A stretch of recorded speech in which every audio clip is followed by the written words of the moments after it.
What is happening, everybody? Welcome to another installment of the Coach and the Disconnector. To my right, your left. I don't know what side everybody's on. That side. Oh, there. That's Coach Carey. Coach Carey is in the house. And I myself am Brandy, the Disconnector. And welcome to the Coach and the Disconnector. Sis, how you feeling today, man?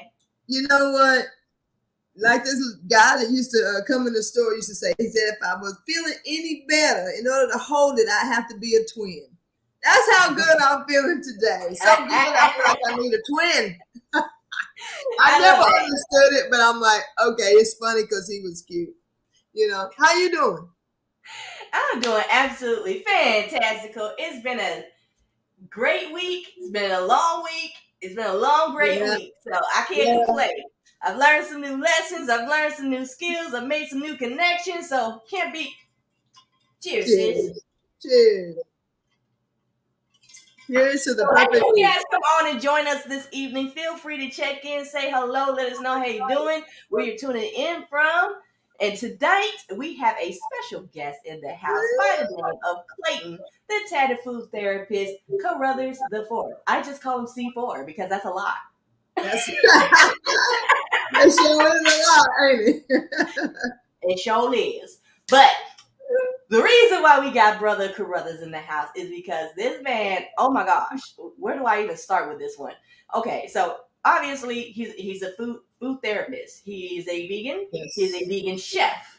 He is a professional drummer and a school teacher. And you know, you got to give homage. He is also a Q dog. He is a member of the Omegas. All right. All right. So we're excited to have him tonight because usually when people hear vegan, they think, oh, well, that's a boring way to eat. No, this dude, he would have you trying the lifestyle. Even if you don't do it 24/7, he has meals and recipes that you will try and love to eat every now and then when you're trying to eat clean, but still eat something amazing.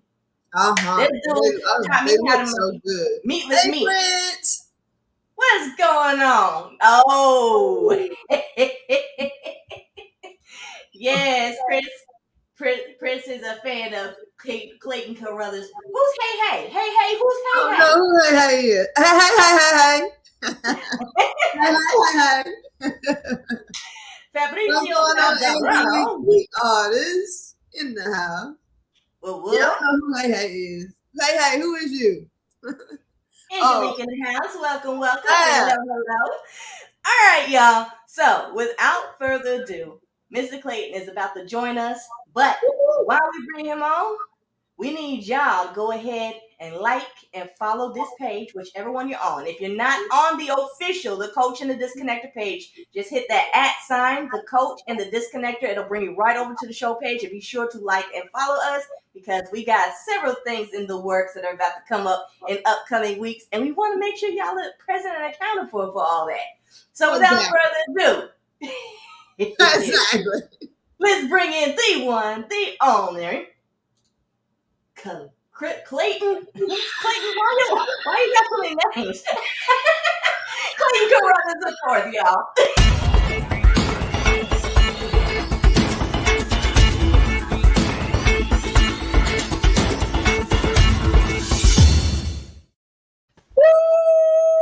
Hey.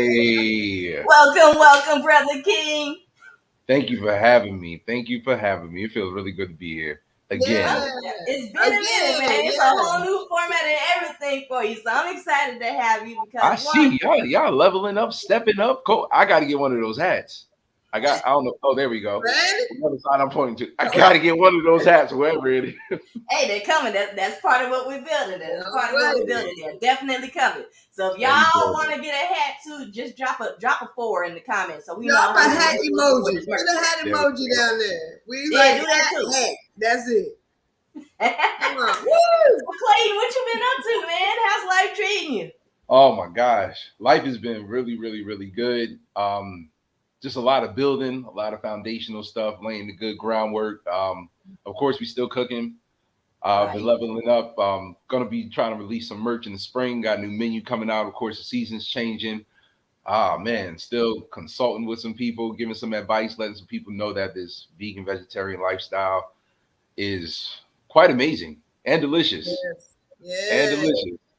Yeah, that's what I'm talking about right there. Because my food gotta be good. Like I'm with the healthy. I'm with the healthy, but no one wants to eat boring food. No one. I don't care how healthy you want to be. You know, you want it to be good. Yeah, and you want to remember it. That's the reason it got to be good. You know, that's the kind of stuff that just makes you be like, okay, I might do this again, and then it becomes your habitual. Right. And then I love the fact that now that it's really kind of catching on because it's like you said, a lifestyle. Dude, don't it be looking good? Right? It's a lifestyle. So then you start to get your own recipe and your own little thing, and you can start to break away from just the cookbook. Or if you don't though, now you have people who know the value in it, like you, who can help them along the way. Because a lot of us don't have the time to actually get into the kitchen and break it down and get our own recipe. But we still depending on where you live. Right. Yeah. But we'll get into that a little bit later. But what I do want to say is, don't hurt me, Brother King, but I myself will never become a full-on vegan. Here's why. If we ever find ourselves in a place that there's a food scarcity, and you have a story that proves the point that I'm about to say, and the only option you got is meat, your body gonna be messed up until it readjusts. Case in point, Brother King. Yes, what happened with them greens at your mama house? Oh yeah, listen, I don't even delve in with the meat. Nah, I'm good. Yeah. And it's like, what's funny is my students, they're like, so fish? I'm like, nah. They're like, not at all. I'm like, I don't need it. But no, I agree with you. I listen. But if you know how to grow your own food, that's not a problem though. That part. And you trust and believe the food that you will have to learn how to grow will always be an easier option than trying to have to adjust to eat meat. Because you're going to be out of here sooner than later anyway. Yep. And I actually started growing some stuff in the house too. Like I got some collard greens for days. Yeah. They nice big. How you growing up collard greens in the house? Let me show you some evidence. I like to work. Let me show you some evidence. Bring it on, Brother King. Perfect. Yes. That's some collards right there. All right then. Yes, absolutely. I love it. Yep. I absolutely love it. I can wait, and the timing will be perfect when I step into my house that has a garden for me to cultivate and cook what I grow. I look so forward to it. That's an excellent point. Prince just said you need to teach a class on how to grow your own food, even in a small space. Yo, to be honest, I'm learning a lot from a few people actually. There's this dude called he calls himself Makata Pharmacist on Instagram. I believe man, I gotta get his information down pat. But he gives out tips and all that about how to grow your own food. He has courses, he has classes. And I believe they're located right in well, I'm in Philly, but right in South Jersey. Nice. And then you got Farmer John Philly out here in Philadelphia, the pharmacist, which my dude Khalil he runs. So I've been taking bits and pieces from a whole bunch of people and putting it together. My homie Chad, he grows food. He has a beautiful garden, and I've actually turned some of his tomatoes into sauce. Oh my gosh! Oh wow, that's so fun. Yeah. Just think and then my nana grows. Knowing literally where your ingredients came from. You know exactly where your you know what?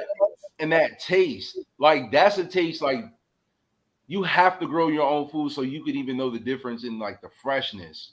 Yeah. Like, and then sometimes that'll make some people be like, you know what? I am gonna at least grow herbs in my window. You know, you can do that pretty easy, pretty simple. And then that's something you just clip off, keep growing, clip off, keep growing. The freshness is amazing. Yeah. Amazing. Good stuff. Good stuff. So, I got a question for you, Brother Kane. Oh, well, ask away. Where did your vegan journey start? Because it sounds like at one point in time you were a meat eater, but you shifted. What brought you to the vegan diet? It actually started in college. The first time I actually went, like, I guess you could say full, like, vegan. I was playing drums at a church, and they went on what we usually call a Daniel fast, and it usually happens around this time of year, leading up to Easter, for some churches. So I did that, and I kind of like extended it because I felt really, really, really good after it. And I was noticing that like my body had changed like really for the better. I'd always been active, played a whole bunch of sports, but always had issues with like my joints, had asthma, allergies. I couldn't understand how somebody could be so active and eat, what was I considered healthy at the time for me. And that's the other thing about this too. Like I tell people a lot, everyone's journey is going to be different. Like I have some people who they will eat vegan vegetarian food for like 3 days a week. And then the other weeks, they sub in their fish and some people their chicken, their turkey, or even their beef or whatever they decide to eat. I liked how my body felt. And then I liked how my creativity felt. And then my thought process. Like that is what will make me be like, let me find the seed before, if there is a food scarcity before I go try any other alternatives. Not to say I would never. No, I would be honest. I don't think I'd ever really want to get back to that because now my energy and my thought process flows so much better. To be honest, for me, I have more control over how my body feels.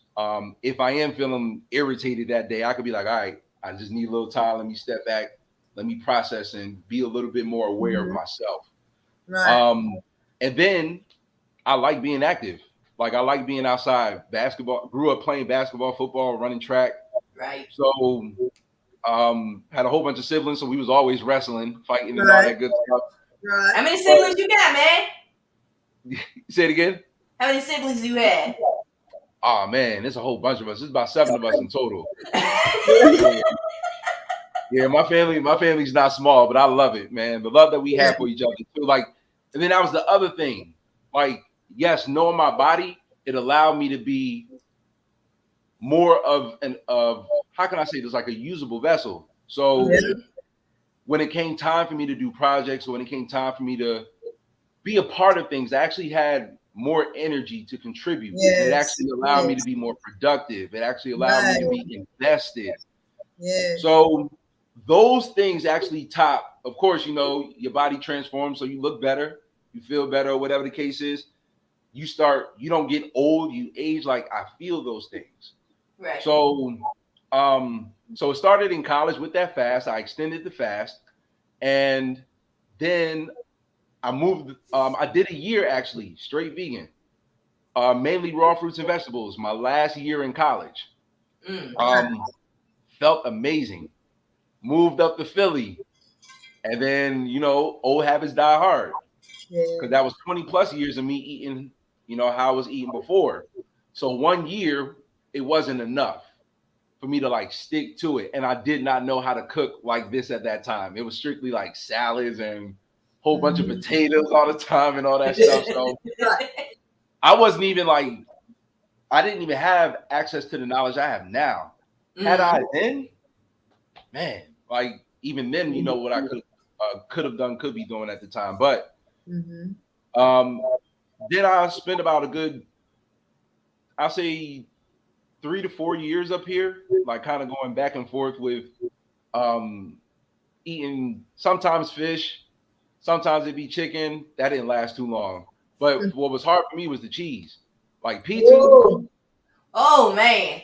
That's y'all. Like if I ever, like right now, I don't see myself doing it. But if I ever, that would be Yeah. the hardest thing for me to let go because I love That's some the hardest thing cheese. for me right now. I It's literally the business. just said today. Literally just said today. If I can give everything else up, it'd be worth what I feel just to eat cheese. Yeah. But this is the moment where life is like this at me. Because that taste and that comfort is so good. Woo, It's hey, gooey, it's cheesy, it's melty. oh, So what got me through it and what got me over it, one, for me, avocado. It is very creamy. Salt, pepper, and for me, onion powder. That was my sub. I'm gonna try it. So, but the other thing that got me through it, because I'm not a real big fan of diet, not knocking anyone's taste buds, but Via Life, they make a real good alternative. And it's pretty much coconuts. Let me not quote the ingredients, but it's good enough where I remember what's in it, and like it's cool enough for me to eat.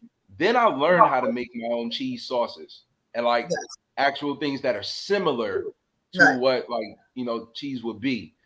And for some people, it's cool because, for example, people eat the mac and cheese from Tatted Food Therapist, and they be like, "Yo, it got to be cheese and butter in this." And I'm like, "I promise you, I wouldn't do you like that. I wouldn't do you like that."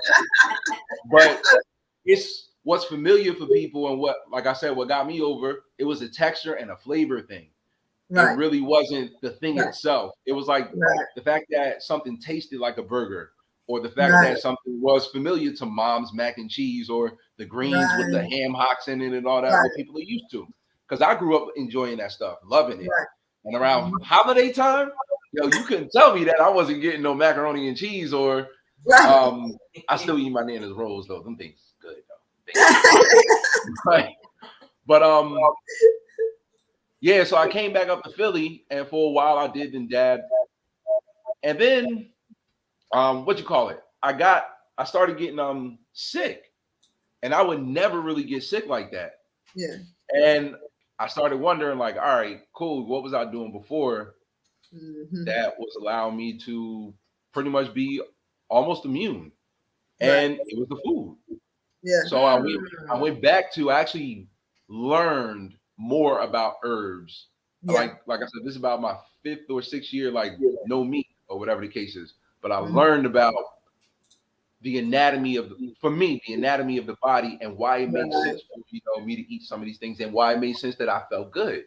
Right. That was the part that I wanted to figure out. It wasn't why do these things taste good? No, why are these things working?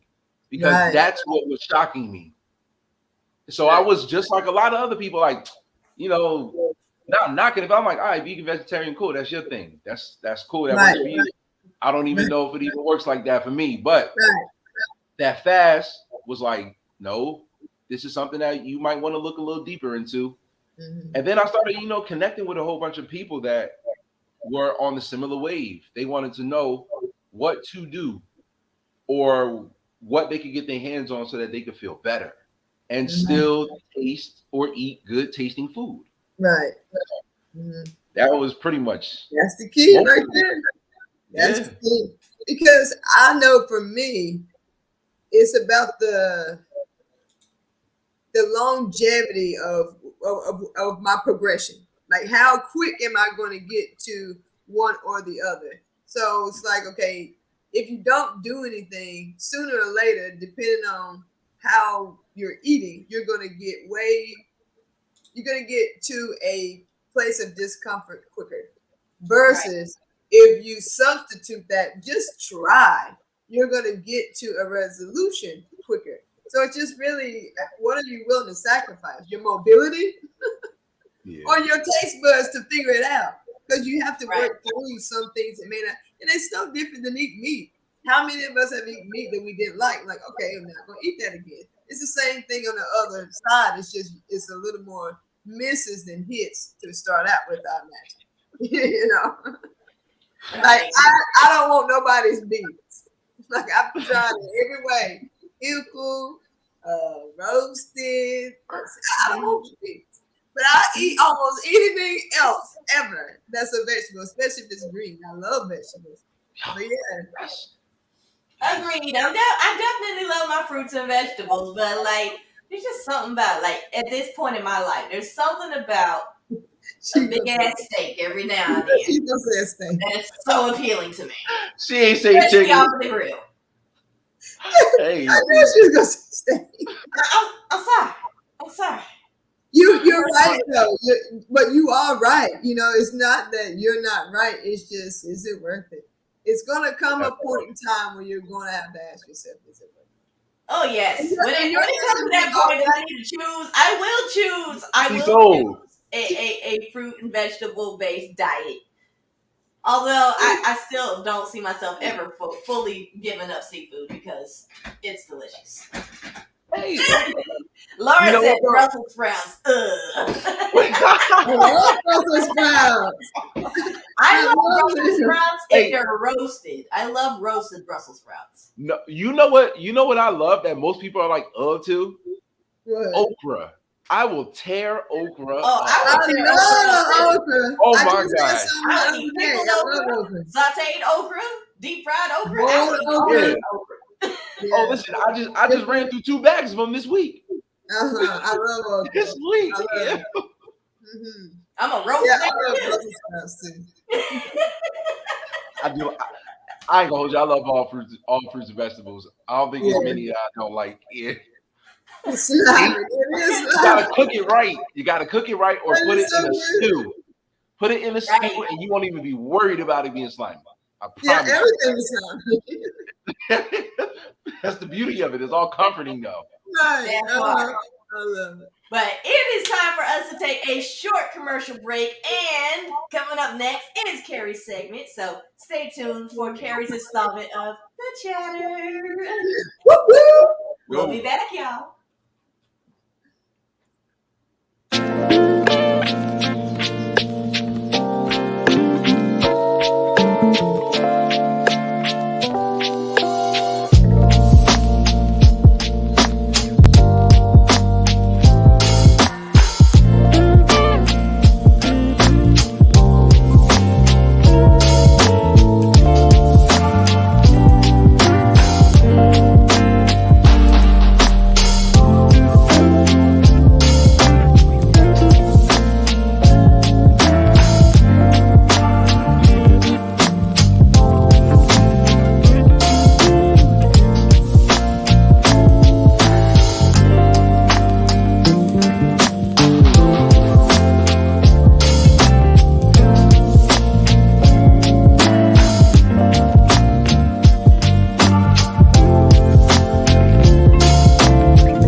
What's up, everybody? So it is time for my segment, which is called The Chatter.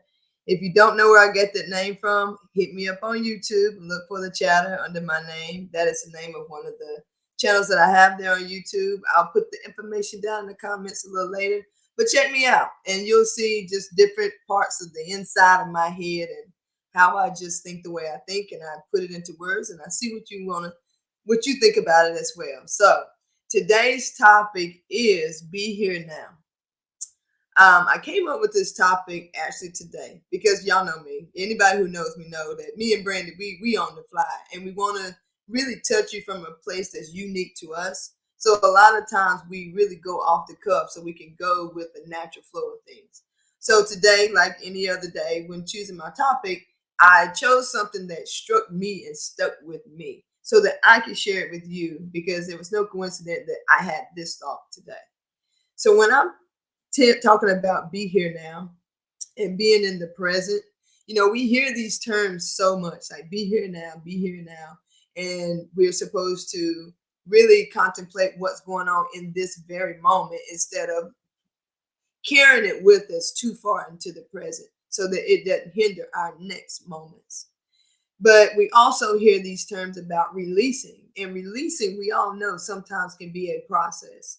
So if you're focusing on process and at the same time you're trying to be here now, it's like you sometimes get this mental and emotional tug of war to let things go versus working your way through them. But then everybody's telling you also to be here now and focus on the present.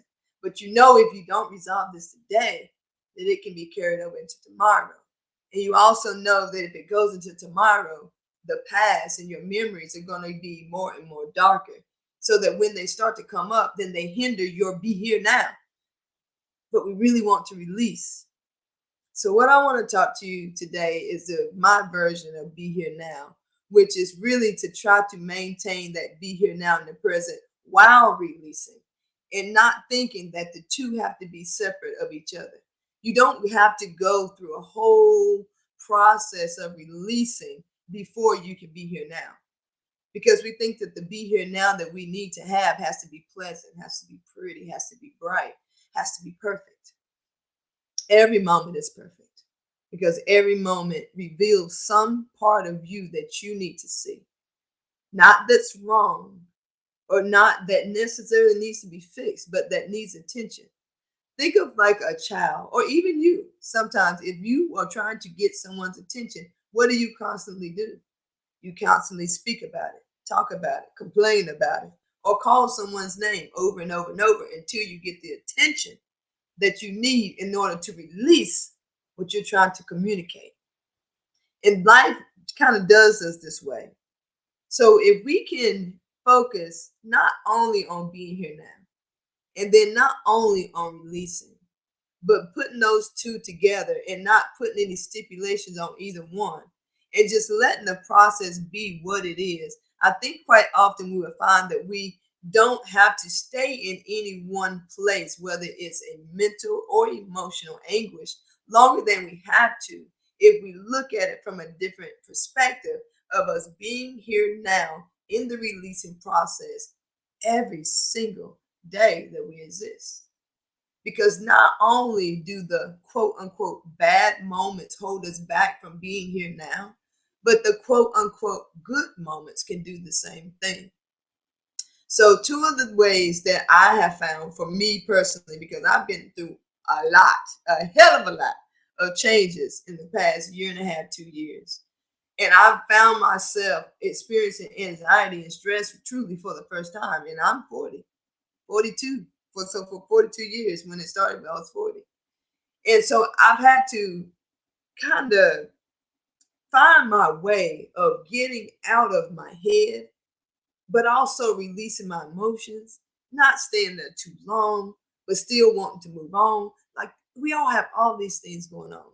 So the first thing that I got here is, what is my best interaction with this moment? That is a way that you can put together releasing, because once you find out information and you dig into what's going on in that moment, you have a better place of release. I did a live not too long ago, and I was talking about me walking out the house, and my glove was hung, my mask was hung on my umbrella. And I said to myself, if I can find where it's attached, it'll be easier for me to release. Because as I'm walking out the door, I'm just blindly pulling on the mask and it's not letting go. But if we can take the moment to see where things are attached, it's easier for us to release them. So if you can ask yourself, what's my best interaction with this moment? In that moment, you get to choose if you attach to it or not, and for how long you need to attach to it. What is my best interaction with this moment? Do I need to have a conversation? But when you ask that question to yourself, it'll never be, I know what my best interaction is. I'm going to hold this in my head and in my heart for the next week. That's the best thing that I can do. But that is what we inadvertently do when we don't decide how to interact with the moments that show up in our life. Because now we've already started the release process by interacting. because by interacting, we know that there is a process to be had and all processes end, right? So the second thing is it worth a Groundhog's Day? You see how I just asked you if your best interaction would be for you to say, I want to carry this with me for 2 weeks. I'm going to show you how not only bad things need to be released, but good things. I want you to think of anything that you absolutely love, like your spouse, right? Or your dog, or chocolate cake. If that was the only thing that you had for the rest of your life, would you still like it as much? Like literally. Seriously. Now, I'm not saying like the only husband. I mean the only person that you're around. It's just you and him, or her and it, or the cake, or whatever, and that's it forever. No. So that is why we have to release. And the best way to think of that is it worth Groundhog Day?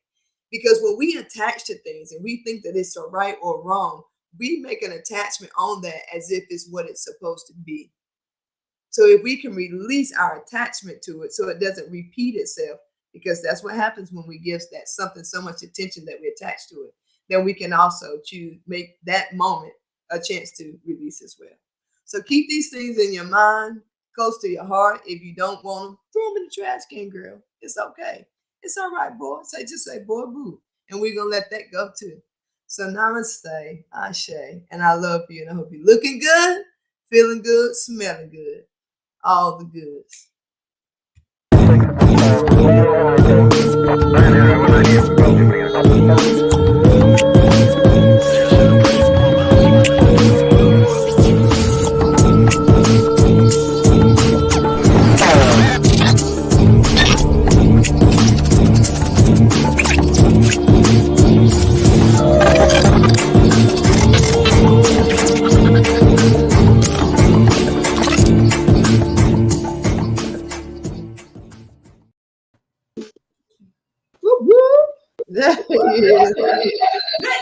Hey. My apologies. No worries. Don't nobody know nothing. How y'all doing? I hope y'all enjoyed my episode of the challenge. Oh, most definitely, man. What you were talking about for real, sis, like, I was having a very emotionally chaotic week up until about yesterday. Because yesterday, I just took time to decompress and I did something to make myself feel better. And that something was just completely getting rid of a bunch of clothes and cleaning up our master bedroom. That's all I did. But I felt good because I felt organized, I felt peaceful. I feel like I got rid of a bunch of stuff. I'm donating a bunch of stuff to the church soon.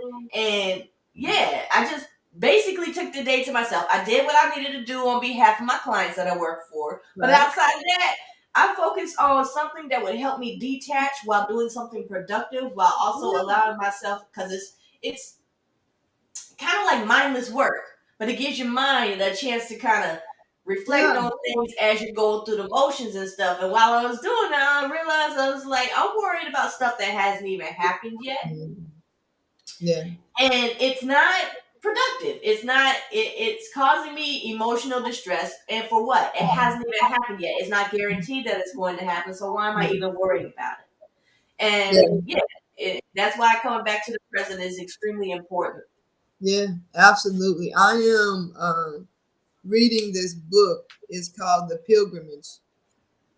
It's by the same guy who wrote The Alchemist, which is one of my favorite books ever. And The Pilgrimage is why I had the first thought that I told you I thought that went aloof. And then I had the second thought, but both of them came from that book. And it's really talking about it's some different practices that you do. And one of the practices that he had the guy do was to walk extremely slow, taking the smallest steps he could for 20 minutes a day. And it just made him, it was literally, he put himself in slow motion so he could just see how many senses was around him. He said when he came back to out of the 20 minutes, he realized how many intricate things happen in that moment that he misses every day because he's concerned and putting himself in spaces that don't even exist or are, you know, like when we think of the past, we think we're stuck in the past. You realize that doesn't exist either, right? Right. Like neither one really exists. Only thing that exists is what we choose to hold on to about it. Right. or what we choose to create about it. And the beauty in that is that we still get to choose. Yeah. Even if we choose something that we don't think that we should have chosen, still honor yourself that you chose. Yes. That power, I love it. Better decisions. Yeah. Brother King, I know you got a thing on the present now, because like you did, between being the Tatted Food Therapist, you vegan chef, you're a professional drummer, Yeah. and you're also a teacher, correct? Yeah. What's Yeah. up, High school. Getaways? High school science, ecology this year. Ooh, fun. Yeah.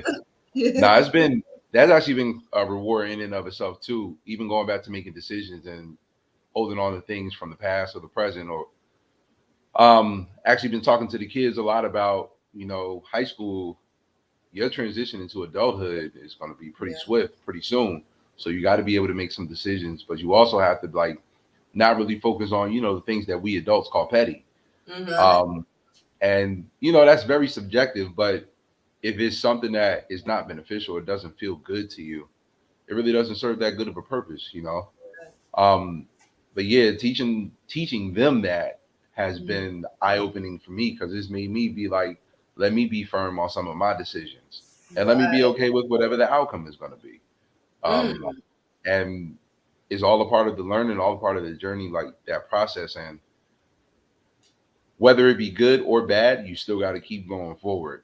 I'm definitely one of those people. So I tell the kids that a lot. Hey, life ain't gonna be super sweet all the time, and somebody gonna say something to you that you like, you disrespectful.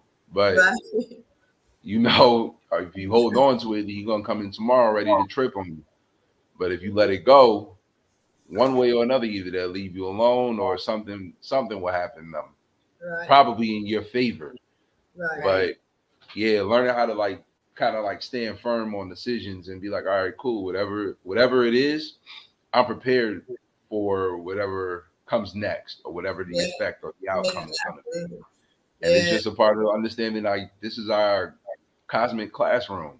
Like life is one of those things you got to experience it, you got to live it. You got to be like, okay, I took a left turn at a quarter mile. I was probably supposed to wait to 3/4 of a mile. Here we are though. Am I gonna bust a U-turn, make a K-turn? Am I gonna keep going straight and possibly make a left or a right? And hopefully it takes me in this, it's a whole bunch of different possibilities, but too much to weigh on the brain before it happens. Right. And that's what doesn't allow people to like follow their compass. They're trying to make too many decisions when it's like, yo, just make the one, take the steps, and the rest will kind of figure itself out. It sure will. That part. That's the power of vision right there. Yeah, sure it is. Goals. So we know you got some goals lined up. Oh, for sure. For sure. So what's your short-term goal that you're most excited about right now? Oh man. Short-term goal for Tatted Food Therapist is still to continue to like get my systems down pat. Right. A goal that I know I will get immediate gratification from, because I know I've done it before, I could get it done, is I'm putting out some merch. I'm really looking forward to putting together some little cool sayings and having some nice fonts and some colors, and let some folk walk around with some Tatted Food stuff on their chest, there you go, or on their back. Yeah, so yes. I claim dibs on designing a couple of them pieces. Yeah. That what? I said I claim dibs on designing a couple of them pieces. There you go. Well, yes. There you go. Yes, indeed. I want a fanny pack. Oh, those will come too. I want that. That's what I want. Yeah, that's it. I want that. Just put me on I want to be at the top of the list though. My name ain't at the top of the list, I'm not getting it. No, we got you. No. We gonna have you right as soon as the first one come off the line. We're on the series. What about you two? What are some short-term goals that you two are looking forward to smashing? You want to go first, Brandy? Sure, why not? Okay, because I'm like, girl, you know I can go, but I might take too long. My short-term goal is actually finance-based. My short-term goal is to get the money necessary, and I'm not even going to say get the money necessary, to pull together the money necessary to become qualified to be a day trader. Anybody familiar with day trading knows there's a certain amount of money that you need to have in an account in order to qualify as a day trader, and I'm that close. Right. So I want to do day trading because my girl Tidra Martin turned me on to options, and in order to move the way that I want to move, there are certain foundational requirements, because one of the things that I love is you don't have to be an entrepreneur. You don't have to be this huge six-figure earning employee in order to stack the coins necessary to live well with a little bit of specialized knowledge. All of us think when we were younger, I thought you had to be like actor, attorney, a doctor, athlete to make coins. And not realizing I've been entrepreneurial minded my whole life. I just didn't know what the hell it was. Yeah. So now I'm an entrepreneur, but I'm like, I love what I do, but I also don't want to work for everything that I earn. So I got into the investment arena of things. So that's my short-term goal. Become financially qualified to be a day trader. That's awesome. Let's go. If anyone can do it, it's you. That's for sure. Increase that equity. Damn sure. Yeah. Yes. Yes. But my short-term goal is kind of like yours, systems. I want to get the systems ready for ATBA because I can feel ATBA busting at the seams right now, and it ain't waiting on nothing but me to get my ass in gear. Yeah. Because I'm gonna tell you the one thing that has really tested me is that I'm so good at putting myself last, but now that being attached to ATBA, and I can't put ATBA last. ATBA is too good. Yeah, it's right dormant. I gotta get to work because there's it's a lot. It's busting at the seams in this time, and I need to get the systems in place. So that's what I'm doing. Yeah. I didn't let y'all know before either, but if you are like me and you needed to get your personal credit straight, you need to learn more about business credit, you need to structure your business right in order to get funded, I have found this Facebook group, scrolling across the bottom, very, very helpful. I'm not going to say how much, but I will say that our financial situation as far as having the necessary credit available for when investment opportunities arise is solid because of what I've learned in this group. So check it out. It's called Scale to Six Figures. You can only get there using this link or if you're invited. And it's www.tmcsixfiguregroup.com. It is run by a young lady by the name of Jay Nicole, the money coach, and she has been featured in Yahoo Finance. And this child knows what she's doing. That's all I got to say about that. Yo. Gotta have that money right. Right. Yo, seriously. We always hear about other people's money, but we don't know how to get to other people's money. She knows how to get to other people's money. That's what's up. But I know I absolutely love some of the recipes that you come up with. And one of my favorite ones that I have actually tried, you're welcome. It took me longer, but I did try it and I do love it. It's your non-meat substitute made out of walnuts. Oh yeah. That one, I was very surprised because y'all heard the Tatted Food Therapist say there are things that you can eat that are very similar in texture and taste to what you're used to. And I was like, this ain't. When I tell you the texture and taste of hamburger was fully present and accounted for, it was there, y'all. So you know what he does. I'm gonna try that. My greedy self, I be trying all the little recipes. So, and I tell people all the time, you can trust me with music, you trust me with food, you trust me with everything. But those two, if I give you suggestions with those, I'm never gonna BS you because I know what it feel like to eat food, and you be like, "Yo, what is this? This ain't what I thought." And even I don't even do this. I messed up one time recently, actually. So I bought a chili powder, and in the rush, I did not check for it being my usual. So I'm putting it in the food, cooking the food up, and I know it. The greens, the mac, and what was it? Crab cakes. I know they came out, and the sloppy joes, they came out spicy. Man, I had to hit everybody up. Well, yeah, everybody. I just put out a message. Hey, listen, my apologies to those of you who cannot handle spice. Your meals will be on me next week because the simple fact. I was like, hey, I thought I That's was moving a spicy. certain. But that was a test, though. Think about it, though. It was like make mine like this next week too. right. But on top of that, too, think about it. You could have made that mistake, and you could have been like, "Hope they don't notice." Yeah. Right. But instead, your integrity came forth, and you're like, "No, I messed up. Next week's on me." That's a sign of not only a great business owner, but somebody who cares about what they do. So I commend you on that, because there's a lot of people like, "Oh well, if they don't like it, they don't like it." Look, they call me like, "This is spicy," and you be like, "What? Spicy? No way you did. It was regular to me. I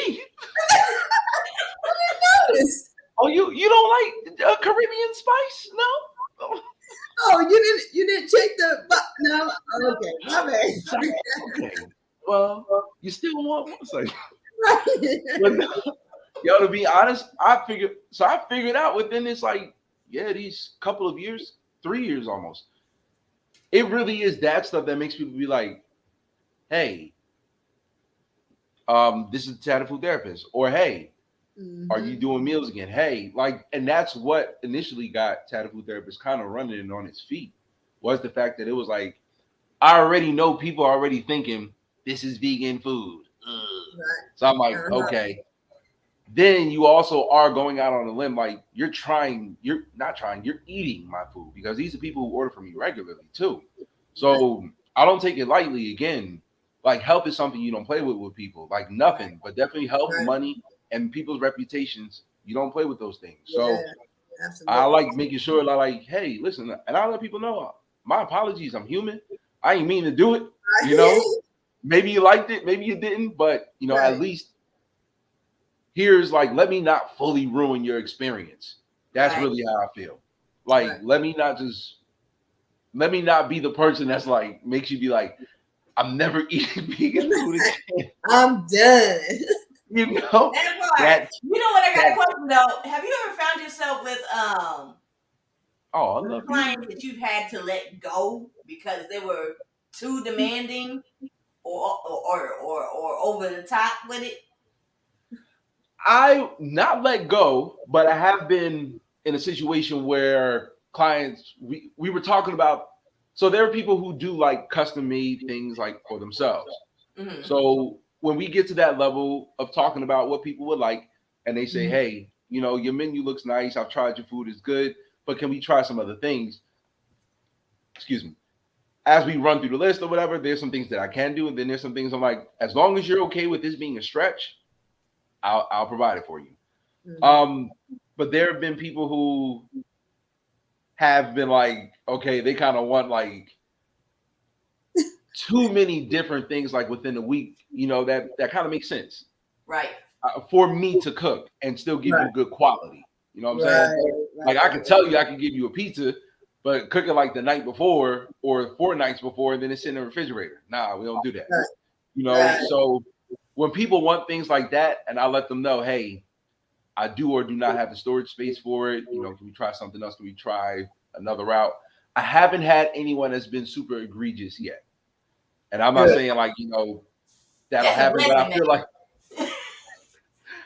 feel like, when it does, if it ever does come to that, to be honest, I like this so much that stuff like that, I don't think it ever will really rock me. I think for me, not at all. It doesn't rock me. I've had a couple clients that I was like, okay, I've done this for you, but like this is gonna be the only time. But because when you have a system in place and they don't understand how the system works, yet pick the most inopportune time to try and jack up everything else's stuff that's on the schedule because of something they didn't notice days ago. You can't. I don't deal with inconsiderate people. I just put it like that. When you have the clientele that Carrie has, the clientele that I have, the clientele that you have, you got to be mindful of the fact that we are just one person in our individual businesses. Yeah. which means we don't eat unless we work. And if we don't turn out stuff on time because of somebody that comes out the woodwork 4 days after the fact, there's a problem. What my Never son say I don't still did. love you, but there's a problem. Right. So that's where the principles come into play with me. I love it when people ask me, "Can you do this right quick?" I'm like, nothing's quick. Nothing that's good that you want done well. Yeah, I'll say that. There was a thing. Goodness, I forget what book. I'm obviously I read a lot, but there was a quadrant. It was in a filmmaking class. It was just filmmaking class. It was free. I like video editing, so I took the class one weekend, and it was a quadrant, and it had fast, cheap. No. It had fast, good, cheap. And if you put those three together, you can never have more than two of those. Mm-hmm. Because if it's fast, I'm gonna have to post it because it was so good. I think it was fast, cheap, good. It's what it was. If it's fast and good, it ain't cheap. If it's cheap and fast, it ain't good. You can only have two of the three, so you have to choose between fast, cheap, and good. You can only do two of the three at one given time. And I'm like, that is such a good analogy. Because if you want something fast and cheap, it ain't gonna be good. But if you want something fast and good, that is not cheap. But the scary thing is, it can be fast and good to the person looking at it because they're so used to cheap that the good looks amazing to them. That's where integrity comes in. It's not about what their expectation is of our product. It's what our expectation ours is. And you know what? But see, that's the difference too between you getting greens that was made Sunday afternoon versus greens that was made Saturday night. The greens that was made Saturday night, they've been sitting for a while. They tender, they taste good, they buttery.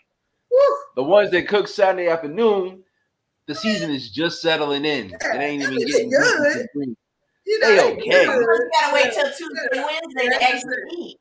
Man, but if you put them things slow on that stove and let them cook from 10 p.m. Saturday night until Sunday morning. Yes. It might as well be like butter. Just like butter. I got a question for you though, Brother King. Yes, ma'am. They're oyster mushrooms. Where do you find it's best to get those? So I found some farmers markets that have had them. I know around the Philly area. Mm-hmm. Stores that have had them. I know for sure around here we have Giant. Giant usually has them. Whole Foods will carry them. Mom's Organic Market. Sprouts usually carries them as well. And you always find those, like, if they're not next to, like, the portobello mushrooms and stuff like that, I tell people don't, go around the store trying to, search for them. They just not there. Because sometimes too, the other thing is, no, because I get it. I ain't gonna hold you. I've been that person that has been like, you have, hey, are these in stock? And then they be like, bruh, come on now. But like sometimes it's cool that things aren't always found in stores too, because certain things should be in season. Yes. Like, you shouldn't just be able to just, like, unless you live somewhere tropical, you shouldn't be able to have a mango throughout the middle of the winter all the time. I'm not going to say you shouldn't be able to have it at all. But if you can taste the difference in stuff between their peak season. So sometimes I like that things aren't always readily available in the store. And that's why I like going to farmers markets and Asian markets as well. Asian markets usually have a lot of special things like the variety of fruits, vegetables that people look for in their, like, dishes, especially mushrooms. Yeah. Well, that's why I'm asking, because there's another recipe of yours that I seen on YouTube that I want to try, because you say it tastes like chicken, but I got to see for myself if it tastes like chicken. Listen, record yourself. I want to see this one. Food. Music, food. You can trust it. I'm going to enjoy you exploring and making sure that these experiments are what they say they are, or what I say they are. Yeah. Bet. That's all I got to say about that. I'm going to try them too. The next time we have you on, all three of us going to cook. Oh, let's go. Yeah. I like that idea, y'all. Yes, indeed. Who gonna cook with us? Who gonna Yes, cook with us? indeed. I need comments on this right now. Who cooking with us when we have Brother Clayton Carothers IV, aka Tatted Food Therapist, back on? Because it's gonna happen. Bring your seasonings too. Bring your seasonings. Yeah. Because I do cook. I cook live on Wednesdays too on Instagram at the Tatted Food Therapist page on IG. Right. We're just now hearing about this. Y'all, let's show well, up. I actually just started being like what do you call it? Having to be a weekly thing, because before I was only doing it twice a month, with the crazy schedule. But now I was like, I think we could dedicate a Wednesday to, putting some people on game and telling them how to find some of these ingredients and how to how to just make sure like they understand what they're putting in their bodies too.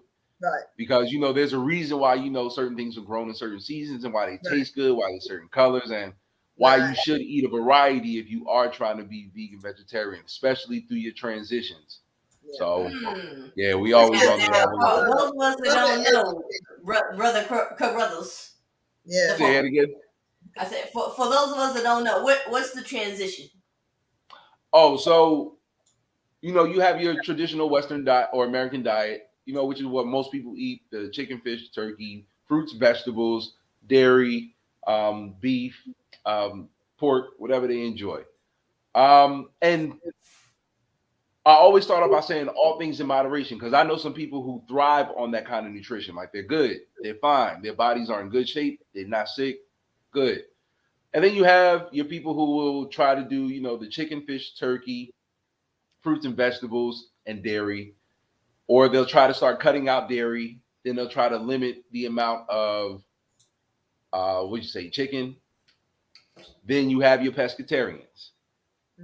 And then you have some people who are pescatarian and they fully eliminate dairy, and they do well. And then you have people who dive into the vegetarian lifestyle, and this is where a lot of people start to try different styles of nutrition, and they should understand where their nutrients come from. So because if you're not eating the usual amount of protein that you would get from a meat source, you have to make sure that you're eating that equivalent in seeds or nuts or mushrooms or legumes, like your beans and stuff like that.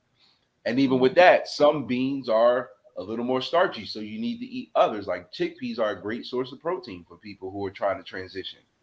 Hemp seeds are an excellent source of protein, because although it will not fill you up like a steak would, your body is still receiving the equivalent, or if not more usable protein, as you would if you were eating, a piece of meat or whatever the case is. Right. So understanding those things are like, super important too, because as you transition, your body needs to, it's like a car. You can't just change the oil. I mean, you can't just change the gas.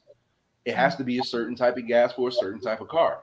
Because your body's a little more valuable, and it requires whatever energy you put out, you have to make sure you put it back in. 9 times out of 10, most people do that through food. So making sure that you have enough fiber though too, with the the heavier foods is just as important. Because a person could be vegan or vegetarian and they eating pasta and bread all day, but they haven't had a vegetable or fruit, and then they feeling all clogged up or whatever, and it's like you kind of defeating the purpose. Man, you tell every lifestyle's not, it takes knowing where you get your stuff from. So after you do the vegetarian, most people will do vegan, and then people will go as far as to do plant-based, where everything you eat comes from a seed or a nut, or a seed. Jesus Christ. Now you getting real deep, but Brother King, we have actually reached the end of this show. But what you're talking about right now, you're gonna definitely need to come back, because he's coming back. You need to know these details. But y'all, you can follow the Tatted Food Therapist on Instagram. Just put it @ Tatted Food Therapist, and it'll bring her right up. Awesome, Brother King. You saw him tonight. He's even better when you follow him on Instagram and YouTube and Facebook. And I'll drop all those in the comments as well. So thank you guys so much for joining us this evening. We absolutely love y'all. And until next week, see y'all again soon. Okay. Peace.